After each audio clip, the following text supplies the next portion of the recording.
বক্তব্য শুরুতে আপনাদের সকলকে ঈদের আগাম শুভেচ্ছা, ঈদ মোবারক।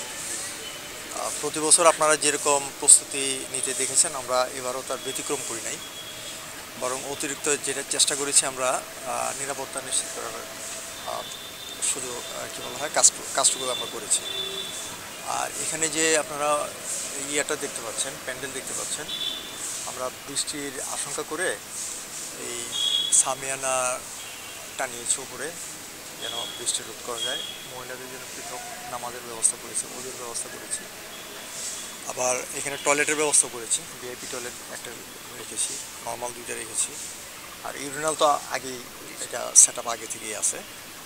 তো সব কিছু মিলিয়ে আমাদের যে প্রস্তুতি আপনারাও দেখতে পাচ্ছেন, এই আর কি।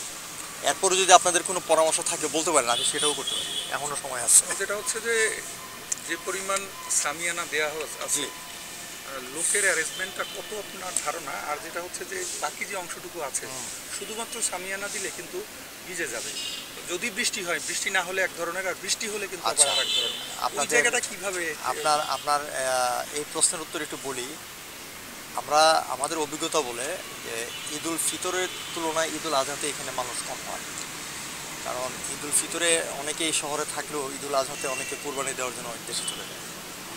এটাকে মাথায় রেখেই আমরা ট্রিপল এই পর্যন্ত করেছি, 20 লাইন ট্রিপল করেছি, 20 লাইন। আর বাকিগুলো শুধু সামিয়ানাটা নিয়েছি। এটা আরেকটা জিনিস মাথায় রেখেছি, যদিও আকাশ মেঘলা দেখছেন, আমি আবহাওয়ার যে পূর্বাভাস, আমরা পূর্বাভাসটা দেখেছি আগামীকাল বৃষ্টিপাত সম্ভাবনা 10% হবে। তো সেই বিষয়গুলো মাথায় রেখেই, উপস্থিত জনসংখ্যা, বৃষ্টির সম্ভাবনা, এইসব মাথায় রেখেই আমরা ট্রিপলের ব্যবস্থা করেছি 20 লাইনে। আর বাকিগুলোতে শুধু সামিয়ানাটা নিয়েছি। ওকে, এবার জানতে চাইবো সেটি হচ্ছে যে প্রতি বছরই একটা জিনিস দেখা যায় যে বরিশাল সিটি কর্পোরেশন ব্যতিক্রম থাকে, সেটি হচ্ছে বর্জ্য ব্যবস্থাপনার ক্ষেত্রে। এইবারের আপনার যে পরিকল্পনা, কি পরিমাণ ডেপ্লয় করা হচ্ছে, কি পরিমাণ মাল ম্যাটেরিয়ালস, এবং সুনির্দিষ্ট কোনো জায়গা রাখা হয়েছে কিনা যেখানে কোরবানি করবে, এরকমের বিষয়গুলো? যেমন অনেকে দেখা যায় যে রাস্তার মাঝখানে কোরবানি করে, মানে বাড়িতে জায়গা নেই, এই কারণে তাদের জন্য আপনার যে নির্দেশনা, সব কিছু মিলিয়ে একটু আমাদেরকে বলবেন। আর কোন জায়গা থেকে, আমরা মিডিয়ার জন্য প্রতি বছরই তো একটা ব্রিফিং থাকে 2টার দিকে, তো এইটা কোন জায়গায় করলে ভালো হয়? অন্যান্য বছর আমরা যেটা দেখি যে সদর গার্লস স্কুলের ওখানে করা হয়। তো আমরা এবারও অন্যান্য বছরের তুলনায় যে প্রস্তুতি রাখা দরকার ছিল সেটা আমরা এবারও রেখেছি, বরং একটু সতর্কতা আরও বেশি রেখেছি। যেমন এবার আমরা জবাই করার যে স্পট আমরা করেছিল 202টা। আর মসজিদের তালিকা বলবো না, আমরা যে কাজটি করছি যে কতজন লোক কোরবানি দিবে, এটার আমরা একটা তালিকা বের করার চেষ্টা করছি। এটা আপনাকে একটু বলে রাখি, আপনাদের বললে হয়তো আমাদেরও সুবিধা হবে। আমরা আজকে এই জুমার নামাজের আগে প্রত্যেক মসজিদে, সিটি কর্পোরেশন প্রত্যেক মসজিদে আমরা একটা করে রেজিস্টার রেখে দেব। ইমাম সাহেব খুতবার আগে ঘোষণা দেবেন যে মসজিদ গেটে রেজিস্টার রাখা আছে, যারা কোরবানি দিবেন একটা গরুর জন্য একজন মানুষ তার নাম এবং মোবাইল নাম্বার লিখে যাবেন। তা আমরা আজকে 2টা 2:30টার মধ্যে আমার 60 জন লোক আছে, 30 জন সুপারভাইজার আর হলো 30 জন ওয়ার্ড সহকারী। এই 60 জন এটা 2-2:30টার মধ্যে এটাকে সংগ্রহ করবে। সংগ্রহ করার পর আমরা আজকে সন্ধ্যা নাগাদ আশা করছি যে কোরবানি কতজন দিচ্ছে এটা পেয়ে যাব। এটা 3:30, হয়তো এত দ্রুত হবে না, আমরা সন্ধ্যার মধ্যে পারলেও।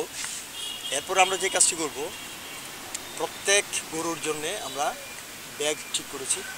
কটা করে ব্যাগ দিচ্ছি আমরা? 1000। আমরা প্রস্তুতি রাখছি 1000 ব্যাগ, হয়তো সম্ভাবনা এটাই হবে, 1000 কোরবানি হবে। যদি আরও বেশি লাগে সেটাও আমরা করবো, আমাদের সেই সক্ষমতা আছে। আর 5000 ব্যাগ। আর প্রত্যেক কোরবানির গরুর জন্য আমরা 250 গ্রাম ব্লিচিং পাউডার বরাদ্দ রেখেছি। সেই 250 গ্রাম ব্লিচিং পাউডার বরাদ্দ প্রতি গরুর জন্য আমাদের টোটাল রেখেছি 1000 কেজি। তার মানে আমাদের প্রায় 4000 গরু কাভার করবে। তা আমরা 4000 ব্যাগ দিচ্ছি, 4000 গরুর জন্য 250 গ্রাম করে ব্লিচিং পাউডার দিচ্ছি।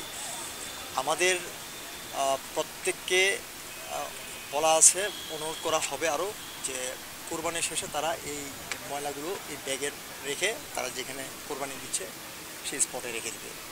আমাদের পার্টি ট্রাক আছে ছোট বড় মিলিয়ে 10টা ট্রাক আছে, 70 জন জারোদার আমরা ইয়ে করেছি। লোডার থাকবে হলো 3টা। আপনার ধরেন 2টা 12টার পর থেকে 1টা 2টা থেকে আমরা শুরু করব, কালেকশন শুরু করব। লোডার দিয়ে কালেকশন করে এই ইয়েগুলো বর্জ্যগুলো আমরা এবার যে কাজটা করেছি ওই ঘুরিয়ার পার আমরা একটা বাস টার্মিনাল করবো নতুন করে, আপনারা জানেন। ওইখানে আমরা এটাকে ফেলে ওগুলোর উপর আমরা আবার একটু বালি চাপা দিয়ে দেবো।